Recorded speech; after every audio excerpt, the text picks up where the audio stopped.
আজি আমি আমাৰ চৰঞ্চলত 9টামান ৰেচ প্লেটফৰ্ম আছে।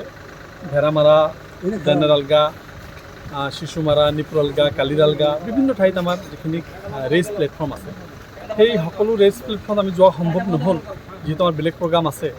সেইকাৰণে আমি কেইটামান প্লেটফৰ্মত গ'লোঁ আৰু তাত গৈ যিখিনি সমস্যা আমি দেখা পাইছোঁ, বিভিন্ন সমস্যা তাত দেখা পাইছোঁ। বেচিকেলি তাত খাদ্যৰ যিটো প্ৰব্লেম আছিল, আজি সেইবিলাক ৰিলিফ ডিষ্ট্ৰিবিউশ্যন হৈ আছে।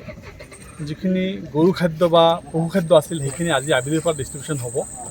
এইবিলাকৰ লগতে আমি আৰু কিছুমান সমস্যা ইয়াত আছিল, যিখিনি আমাৰ ধৰক মানে অংগনবাদী পোৱা নাই, টয়লেটৰ ব্যৱস্থা দিয়া হৈছে, খোৱা পানীৰ ব্যৱস্থা দিয়া হৈছে, এতিয়া হেল্থ হাজাৰ্ডৰ ব্যৱস্থা তাত কৰা হ'ব। সকলো সমস্যা আমি জিলা আয়ুক্ত, জিলা উপায়ুক্ত, আমাৰ চক্ৰ বিষয়া, আমাৰ অফিচাৰ যিজন আছিল চাৰ্কেল অফিচাৰ, গোটেইখিনি আমি DC, ADC, চাৰ্কেল অফিচাৰ গোটেইখিনি বিভিন্ন গৈছোঁ।